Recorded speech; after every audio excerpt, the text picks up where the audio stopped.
Oke, halo teman-teman semuanya. Buat yang belum kenal, kenalin dulu nama aku Musfia Saidah. Kalau yang kepo bisa kepoin di sini. Nah, jadi di vlogku aku akan cerita tentang komunikasi, tentang media, tentang jurnalistik, tentang public speaking, tentang review buku komunikasi, dan segala hal tentang komunikasi dan perkembangannya. Dan untuk episode kali ini aku akan cerita tentang satelit. Kok satelit? Nah, kalian tahu nggak sih kalau satelit adalah salah satu hal yang mempengaruhi informasi itu bisa sampai ke device kita. Ke telepon, handphone, televisi, dan pastinya internet. Tapi kepo nggak sih? Kira-kira di perkembangan digital seperti saat ini, satelit berfungsi untuk apa ya? Nah, apalagi kan kita pernah dengar istilah Internet of Things. Apalagi pemerintah juga punya nih namanya program Tol Langit. Kira-kira posisi satelit itu bakal sepenting apa sih? Baik teman-teman semuanya, buat tahu lebih jauh tentang apa sih sebenarnya fungsi satelit, perkembangan satelit, dan keterkaitannya dengan era digital hari ini, aku akan ngobrol dengan salah satu pakar namanya Prof. Adit.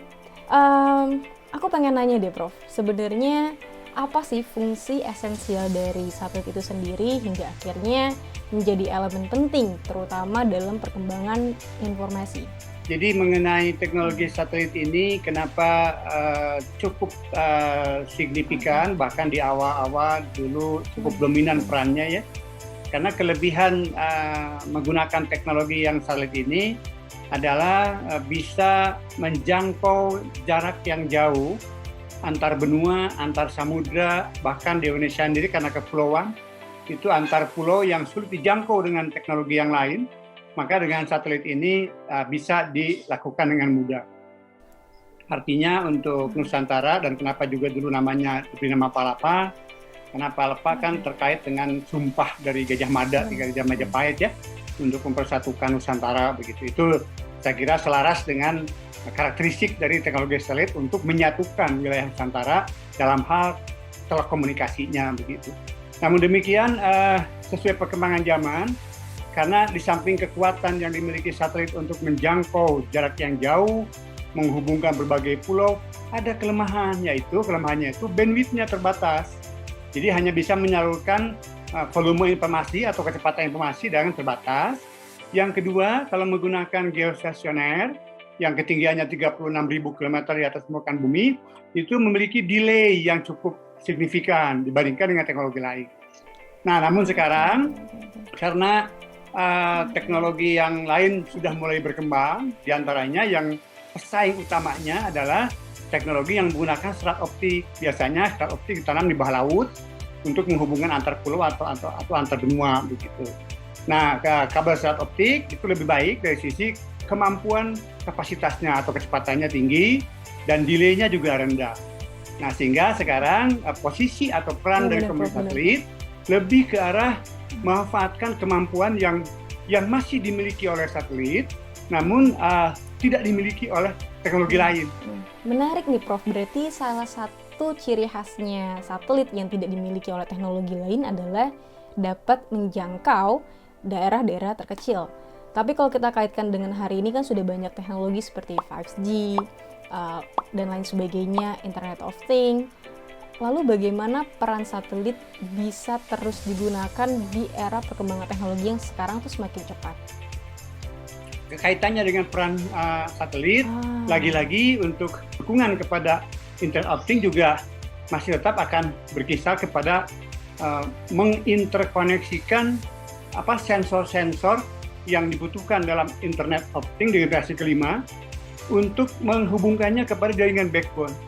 Jadi kalau dikaitkan dengan teknologi lain, misalnya contoh Palapa Ring, kan itu menghubungkan antar pulau ya, dari mulai Sumatera, kemudian Jawa, ke Bali, ke Nusa Tenggara Timur.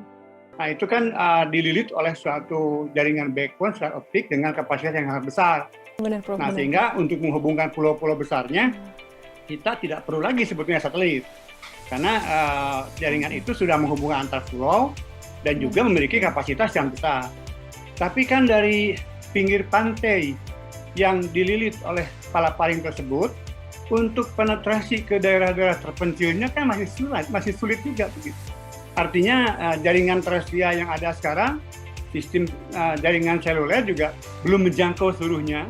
Nah, sehingga sekarang tetap sistem teknologi satelit itu masih dimanfaatkan kekuatannya atau keunggulannya untuk sebagai memberikan penetrasi ke daerah-daerah yang terpencilnya itu. Nah, Prof, kalau saya baca dulu Indonesia dengan gagahnya menjadi satu-satunya negara Asia pertama yang memiliki satelit sendiri gitu. Saat itu menjadi negara ketiga di dunia setelah Amerika Serikat dan Kanada. Dan kita lihat data terbaru hari ini di Asia Tenggara, Indonesia menempati posisi kedua setelah Singapura dengan 8 satelit dan Singapura dengan 10 satelit. Nah, menarik nih Prof untuk memandang lagi lebih jauh masa depan satelit. Menurut Profesor, apa sih kedepannya yang perlu dikembangkan dari teknologi satelit ini?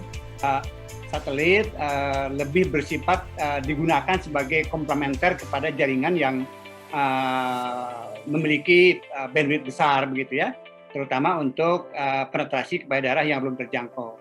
Nah, namun demikian juga dari sisi kedepannya saya melihat untuk negara kita, karena sekarang kan teknologi informasi semakin katakanlah semakin canggih, kemudian juga dari sisi sekuritasnya, dari sisi keamanannya juga semakin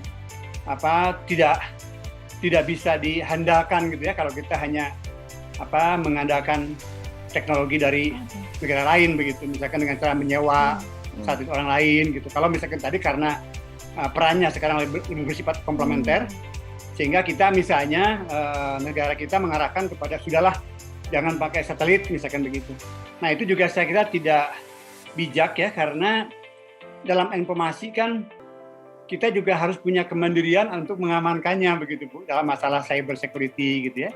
Nah, sehingga menurut saya ke depannya, walaupun satelit itu bandwidth-nya terbatas, karena sekali lagi saya katakan tetap masih punya keunggulan yang tidak bisa dikalahkan oleh teknologi lain dari sisi penetrasi atau jangkauan ke daerah yang terpencil, menurut saya tetap kita akan memerlukan kemandirian dalam masalah satelit supaya kita lebih secure, lebih aman dari sisi informasi yang dibawanya begitu.